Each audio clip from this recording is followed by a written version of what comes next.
এর এই বিশেষ বিশ্লেষণে আপনাদের সবাইকে স্বাগত জানাচ্ছি। আজ আমরা দারুণ একটা বিষয় নিয়ে কথা বলবো। আমরা এমন একটা পরিবেশ বিষয়ক রূপকথার গভীরে প্রবেশ করতে যাচ্ছি যা সত্যি আমাদের নতুন করে ভাবাবে। নোভা নামের হারিয়ে যাওয়া এক মানব শিশুর গল্প এটি, যে বন্য পরিবেশে সম্পূর্ণ অপ্রত্যাশিতভাবে খুঁজে পায় তার নতুন এক পরিবার। চলুন দেখি কিভাবে প্রকৃতির সাথে মানুষের এই অদ্ভুত আর সুন্দর মেলবন্ধনটা তৈরি হয়। চলুন একদম মূল বিষয়টাতে ঢুকে পড়ি। স্ক্রিনে যে গভীর আর কেন্দ্রীয় বার্তাটি দেখছেন, তার উপর ভিত্তি করেই কিন্তু আমাদের আজকের পুরো বিশ্লেষণটি দাঁড়িয়ে আছে। মূল গল্প থেকে সরাসরি নেওয়া এই উক্তিটি আমাদের বলছে, প্রকৃতিকে রক্ষা করলে প্রকৃতিও কিন্তু প্রতিদানে আপনাকে রক্ষা করবে। ভাবলে অবাক লাগে, তাই না? এটি শুধু একটা সাধারণ বাক্য নয়, বরং এটি সমগ্র পৃথিবীর ইকোসিস্টেম বা বাস্তুতন্ত্রের একদম মূল ভিত্তি। প্রকৃতি এবং মানুষের পারস্পরিক নির্ভরশীলতার এই নিখুঁত সমীকরণটাই মূলত গল্পের মূল সুর হিসেবে কাজ করেছে। এখন আপনাদের মনে একটা দারুণ কৌতূহলোদ্দীপক প্রশ্ন আসতে পারে, কি ঘটবে যখন একটি মানব শিশুকে বন্য পরিবেশের রক্ষক হিসেবে বড় করে তোলা হয়? এটা কিন্তু এক অর্থে একটা ক্লাসিক হিরোজ জার্নি বা বীরত্বের যাত্রার প্রেক্ষাপট তৈরি করে দেয়। এখানে আমরা দেখব কিভাবে সম্পূর্ণ অসহায় আর দুর্বল এক মানব শিশু তালক্রমে এই পৃথিবীর একজন প্রবল রক্ষাকর্তা হিসেবে রূপান্তরিত হচ্ছে। পর্ব ১, লস্ট ইন দ্য স্টর্ম বা ঝড়ের কবলে হারিয়ে যাওয়া। গল্পের শুরুটা কিন্তু একদম অন্যরকম। একটা শান্ত পরিবেশ, হাসিমুখ, তাঁবু আর ক্যাম্পফায়ারের উষ্ণ আলো, যা দারুণ একটা নিরাপত্তার অনুভূতি দিচ্ছিল। কিন্তু জানেন তো, এই নিরাপত্তা খুব দ্রুতই হারিয়ে যায়। হঠাৎ করেই মেঘ ঘনিয়ে আসে আর শুরু হয় তীব্র বাতাস।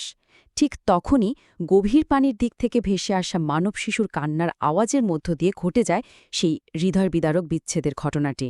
মুহূর্তের মধ্যেই যেন পুরো চিত্রটাই বদলে যায়। পর্ব ২, অ্যাডপ্টেড বাই দি জঙ্গল, অর্থাৎ জঙ্গলের আপনজন। এখানকার সবচেয়ে ইন্টারেস্টিং বিষয়টা হল বন্য প্রাণীদের মধ্যকার তাৎক্ষণিক আর স্নেহপূর্ণ সহযোগিতা। একটু ভেবে দেখুন, একটা দুর্বল মানব শিশুর যত্নে প্রাণীরা কতটা সচেতন হতে পারে। তারা রীতিমতো নিজেদের মধ্যে যোগাযোগ করছে, বুঝতে পারছে যে শিশুটির দুধ প্রয়োজন আর তাকে নরম ফল দেয়া যেতে পারে। সম্পূর্ণ ভিন্ন প্রজাতির হওয়া সত্ত্বেও প্রাণীদের এই নিঃস্বার্থ মাতৃত্ববোধ আর ভালোবাসার প্রকাশ সত্যি অসাধারণ। নোভার এই দ্রুত বেড়ে ওঠা আর কঠোর শারীরিক প্রশিক্ষণের পথটা কিন্তু মোটেও সহজ ছিল না।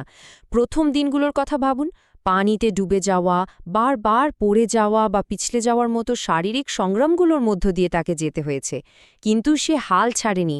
সপ্তাহের পর সপ্তাহ ধরে নিরলস অনুশীলন চালিয়ে গেছে, আর অবশেষে কয়েক মাস পর আসে তার চূড়ান্ত সাফল্য, যেখানে সে সাঁতার প্রতিযোগিতায় রীতিমতো বিজয়ী হয়। এই জার্নিটা স্পষ্টভাবে দেখায় যে কিভাবে শুরুর দিকের ব্যর্থতাগুলোই তাকে বন্য পরিবেশে একজন শক্তিশালী প্রতিযোগী হিসাবে গড়ে তুলেছে। পর্ব ৩, দ্য ফাইট এগেইনস্ট পলিউশন বা দূষণের বিরুদ্ধে লড়াই। এই পর্যায়ে এসে অত্যন্ত জরুরি একটা বার্তা তুলে ধরা হয়েছে। মূল গল্পে খুব সহজ অথচ রুক্ষ একটা ভাষার সাহায্যে পানি দূষণের তাৎক্ষণিক বিপদের কথাটা বোঝানো হয়েছে। হ্রদের পানি ভয়ানক রূপ ধারণ করছে, মাছেরা অসুস্থ হয়ে পড়ছে আর মারা যেতে শুরু করেছে। শুনতেই কেমন শিউরে উঠতে হয়, তাই না? এই সহজ বাক্যগুলো আসলে আমাদের বাস্তব জীবনের ভয়াবহ পরিবেশগত বিপর্যয়েরই একটা নিখুঁত প্রতিচ্ছবি। তাহলে এই মারাত্মক পরিবেশগত সংকটটা কিভাবে মোকাবেলা করা হলো? এর উত্তর হচ্ছে চমৎকার টিমওয়ার্ক। ধাপে ধাপে দলবদ্ধ কাজের মাধ্যমেই এর সমাধান আসে। প্রথমে সবাই মিলে একসঙ্গে ট্রাকগুলোকে বাধা দেওয়া, এরপর সম্মিলিতভাবে পানি পরিষ্কার করা এবং মাছগুলো ফিরে না আসা পর্যন্ত সেই জায়গাটিকে নিরাপদ রাখা। এটি সত্যি প্রমাণ করে যে একতাবদ্ধ প্রচেষ্টার মাধ্যমে যে কোনো বড় বিপর্যয়ই মোকাবেলা করা সম্ভব। এই শক্তিশালী উক্তিটি খেয়াল করুন। এটি আসলে মানুষের উপলব্ধি আর গভীর অনুশোচনার একটা মুহূর্ত প্রকাশ করছে। সমুদ্র বা জলাশয় যে আমাদের জীবন দান করে, সেই চিরন্তন সত্যটা ভুলে যাওয়ার ভুল এখানে স্বীকার করা হয়েছে। নিজেদের ভুল বুঝতে পেরে তা সংশোধনের জন্য এগিয়ে আসার এই মুহূর্তটি কিন্তু এই গল্পের অন্যতম গুরুত্বপূর্ণ একটা টার্নিং পয়েন্ট। পর্ব ৪, স্টপিং দ্য ট্রি কাটার্স, অর্থাৎ গাছ কাটা বন্ধ করা। শিল্পায়ন আর পরিবেশ সংরক্ষণের মধ্যকার চিরচেনা দ্বন্দ্বটা এখানে খুব স্পষ্টভাবে ফুটে উঠেছে।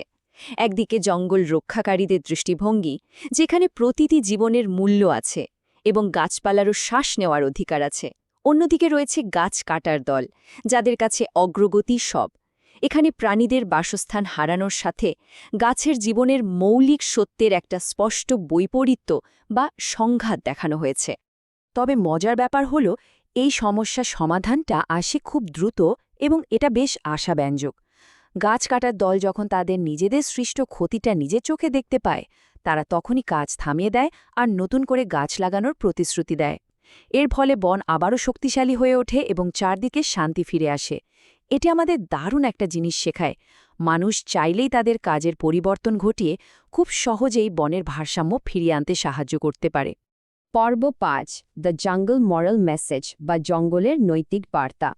এখানকার সবচেয়ে ইন্টারেস্টিং বিষয়টা হচ্ছে নোভার চরিত্রের চূড়ান্ত রূপান্তর। সে এখন আর সেই ছোট্ট অসহায় শিশুটি নেই, বরং সে হয়ে উঠেছে আক্ষরিক অর্থেই জঙ্গলের সন্তান বা এক বিশাল রক্ষাকর্তা। যে মানব শিশু একসময় দুর্বল ছিল, সে এখন তার এই নির্মল আবাসস্থলকে চিরতরে রক্ষা করার প্রতিশ্রুতি দিচ্ছে। এই রূপান্তরটা মানবতা আর প্রকৃতির মাঝখানে একটা অবিশ্বাস্য সেতুবন্ধন তৈরি করেছে। সুতরাং এখানে সবচেয়ে গুরুত্বপূর্ণ বিষয়টা হল পারস্পরিক যত্নের এই সুন্দর অনুভূতি। আমরা চিরকাল এক পরিবার, এই কথাটির মাধ্যমে মানুষ আর প্রাণী প্রজাতির মাঝে থাকা চিরস্থায়ী একটা বন্ধন প্রতিষ্ঠিত হয়েছে। যখন প্রকৃতির যত্ন নেওয়া হয়, তখন প্রকৃতিও যে হাসে, সেই শান্তির আর স্বস্তির চিত্রটাই এখানে দারুণভাবে ফুটে উঠেছে। এই সমাপনী নৈতিক উক্তিটি কিন্তু সমগ্র রূপকথার একটা দারুণ সারসংক্ষেপ বলা যায়। এখানে খুব স্পষ্টভাবে মানুষের বেঁচে থাকার আশাকে প্রাকৃতিক জগতের সুস্বাস্থ্য আর ভারসাম্যের সাথে যুক্ত করা হয়েছে। আমাদের সবসময় মনে রাখতে হবে, এই সুন্দর পৃথিবীটাকে রক্ষা করা আমাদেরই দায়িত্ব, কারণ পৃথিবীর এই ভারসাম্যের মাঝেই আমাদের নিজেদের ভবিষ্যৎ আর আশা লুকিয়ে আছে। শেষে এসে একটা গভীর চিন্তার বিষয় কিন্তু থেকেই যায়।